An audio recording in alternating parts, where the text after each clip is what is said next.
don't want you to be paying for email subscribers that don't really care about your content and aren't engaging in all the emails you're sending them. Your email subject lines are there for you to entice your email subscribers to actually open up your emails. So let's go through that today.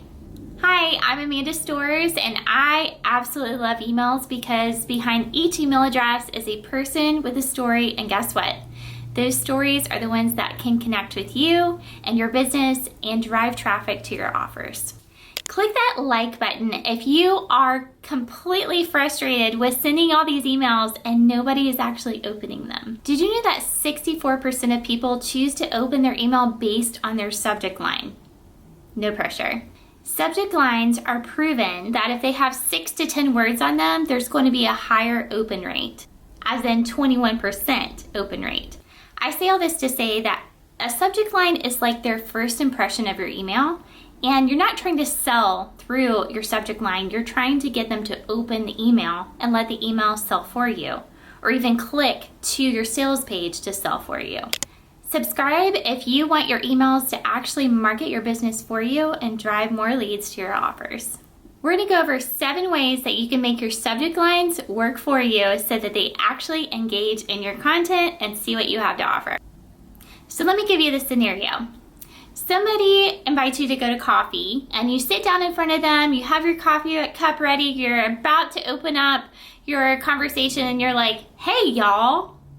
And then the person with you is like, "Who are you talking to? Like, there ain't nobody in here." What I'm trying to tell you is that one of the first ways that you can make people engage with your content through your subject line is adding personalization. Personalization is when somebody adds in their first name and their email address on the form to sign up for your email list to begin with. Your email service provider takes that name, and what it does is it allows you to personalize the subject line. Instead of saying something like, "Hey, you won't believe this," you can actually say, "Hey, Amanda, you won't believe this," because that person took the time to put in their first name. I will tell you that if they put in a silly first name, it's definitely gonna come up with that in their subject line too. So that's totally up to them from the beginning.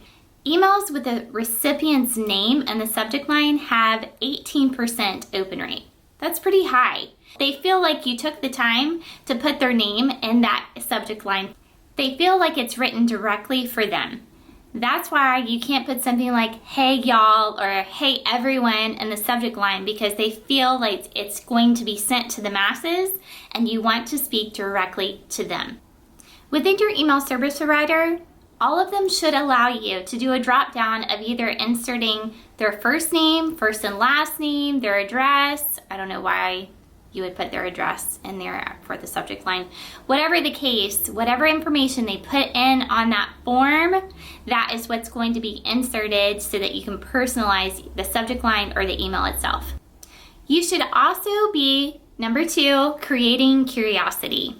So this is where you're not going to be inserting like a blog post title like "How to make Christmas cookies" or something like that. You don't want it to be like a search engine optimization type of subject line. You want to insert that curiosity and entice them to open it. Some examples would be like, "This would make you run for cover. You don't need to open this. Turn your music down. It's loud in here. Why did I do this?" Like when I sent out my email for 120 free email topics, just saying 120 free email topics was an amazing subject line and had a huge click-through rate. You want to make them wonder what the answer is enough to open the email and receive that answer. I will tell you for the third one, I absolutely hate it, and I feel like everyone gets this wrong with emails. They are trying to put spam words in their subject line. Things like $, buy now, earn income, do this today, sales ending. Words that seem really sketchy and spammy are probably not the right way to set up a subject line and for an email. Remember, you can always send test emails, and I wouldn't send it to the email that is within your email service provider, like the ones you use to sign in. You need to send it to a separate email address, and then you can actually see where your email lands and what folder it lands in based on the subject line that you put in that email. Also, just as a side note, just know that it is not okay to put all caps in your subject line. My grandfather is notorious for putting all caps on everything, and it screams spam, spam, spam. For number 4, you want to make them have FOMO, fear of missing out. Like, you want it to be exclusive. If you're offering something like VIP days or something like that, your subject line would insert like only 10 spots left. So they feel like they're going to be missing out on something if they don't open up that email and see what spots are left, so that they actually want to grab a spot, and that would increase your sales. Sometimes the best way to make people actually jump on an offer is to make it seem like there's less of an opportunity, like a closing window for them to receive that offer. This one is going to require some research, but number 5 is pain points. I think people feel a little manipulative when they are looking for pain points for their ideal client. But the thing is that you're just saying what is already in their head. So one of the ways that you can really research pain points for an email subject line is by sending a survey to your list.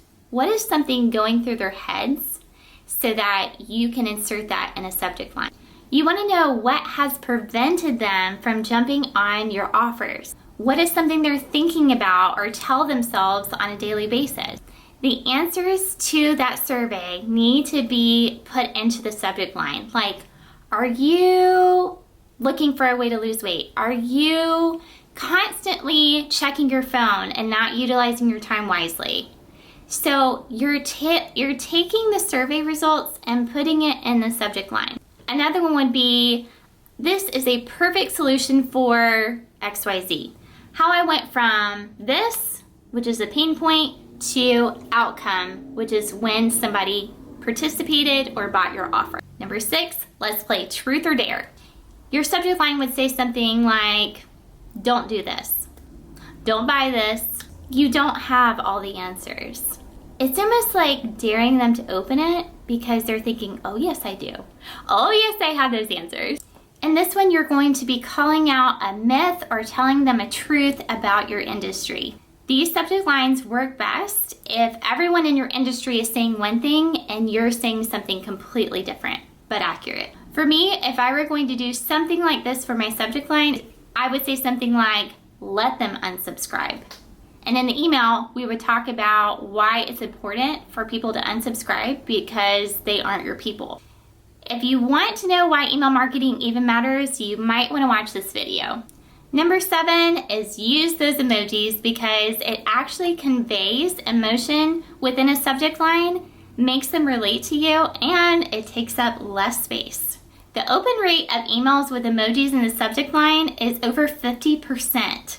Of people who will open that because of the emojis. Think about it. In the email world, you can't convey emotion through words very easily. So those emojis are definitely going to come in handy for your next subject line on your emails.